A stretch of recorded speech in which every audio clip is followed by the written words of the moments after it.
Dans l'exercice 3, on va commencer à aborder les équations à partir des coordonnées des points. Donc d'abord, je vais faire un petit aparté pour expliquer un petit peu de quoi il s'agit. Alors, j'ai le point par exemple de coordonnées 1, 2 et le point B de coordonnées 3, 5. Donc, je vais chercher à déterminer l'équation de cette droite. Alors, tout d'abord, je vais faire un graphique pour que vous fassiez une idée de ce dont il s'agit. Alors, j'ai pris ces deux points qui ne correspondent pas à celui de l'exercice 3. C'est juste, je fais un petit aparté et après, j'appliquerai avec les données de l'exercice 3. Donc, je vais placer le point. Tout d'abord, je fais une graduation.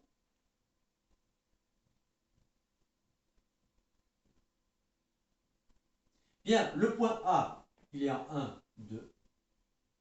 Le point B, il est en 3. Alors, on va essayer de faire 4, 5. Le point B, il est à peu près. Donc, si je trace la droite, voilà, j'obtiens à peu près ça. Bon, ici, vous voyez qu'on a l'impression que ça passe par l'unité. Bon, c'est pas garanti, hein, parce que c'est un schéma approximatif. Alors maintenant, graphiquement, qu'est-ce qu'on peut observer? Voilà, a priori, si je regarde, graphiquement, on a l'impression que le démarrage il est en 1. Et on a l'impression aussi que si je fais ce petit triangle, que là on va compter 3 carreaux ici, je vais compter 3 carreaux ici, donc que j'aurai 3 sur 3, c'est-à-dire un x plus 1. A priori, graphiquement, c'est ce qu'on peut observer. Bon, maintenant, il y a un moyen de le vérifier par le calcul. Alors, tout d'abord, on va déterminer ce coefficient directeur.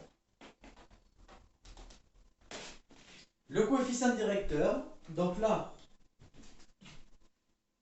qui est une fraction, on a toujours fait la verticale divisée par l'horizontale. Sauf que là, rien ne me dit si je le graphiquement, effectivement, on compte 3 carreaux. Mais c'est une lecture graphique. Bon, on vous donne des coordonnées. Alors, ce qu'il faut retenir, c'est qu'en verticale, il s'agit des nombres de droite, les ordonnées, et en horizontal, il s'agit des nombres de gauche. On va vérifier que ces deux valeurs sont bien celles qui correspondent aux coordonnées, même si graphiquement ça a l'air évident.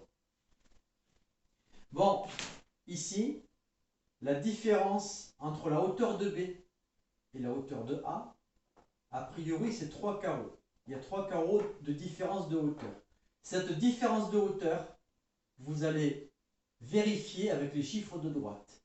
Vous allez faire celui de B moins celui de A. Celui de B, c'est 5, celui de A, c'est 2. Ensuite, la différence entre les abscisses, a priori, il y a 3 carreaux. C'est celui de B moins celui de A. Donc, je fais cette fois-ci les chiffres de gauche. 3 moins 1. Et là, 5 moins 2, ça fait 3.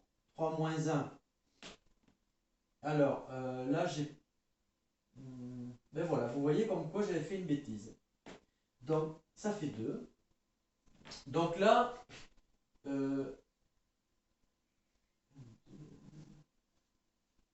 oui, voilà, comme j'ai mal placé mon point B, vous voyez comme quoi Voilà, le point B était mal placé. Donc du coup, j'ai tous les schémas à refaire. Voilà. Comme quoi, vous voyez, une erreur graphique après peut entraîner, donc 3, 5. Donc le B, il est là. Donc ce qui fait une droite qui va être plus pentue.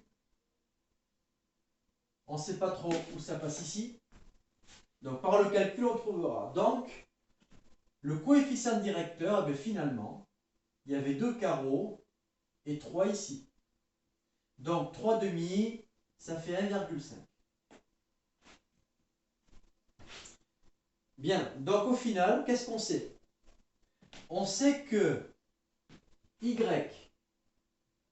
est égal à 1,5 x plus le démarrage. Le démarrage qu'on ne connaît pas, on ne sait pas trop où ça passe. Donc, ce démarrage, je vais l'appeler P.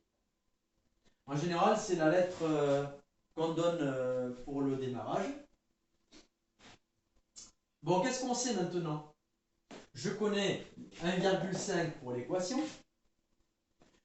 Et il se trouve que P, je ne le connais pas. Donc, qu'est-ce que je vais faire? X et Y, je vais prendre des points qui sont sur la droite. Vous en avez deux. Donc, vous choisissez pour X et Y ou le point A ou le point B. Moi, je vais choisir le point A, mais si vous prenez le point B, vous obtiendrez les mêmes résultats. Vous pourrez le vérifier. Bon, donc le point A a pour coordonnées 1, 2. Donc, je vais remplacer X par 1 et Y par 2, ce qui permettra de trouver la valeur de P.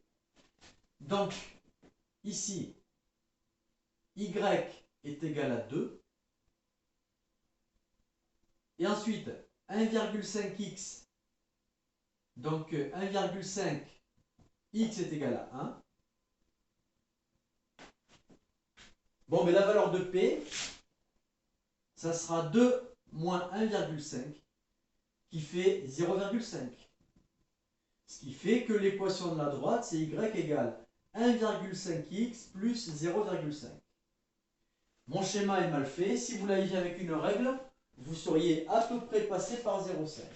Donc ça, c'est le procédé pour trouver une équation de droite grâce aux coordonnées. Bon, il se trouve que pour l'exercice 3, on vous demande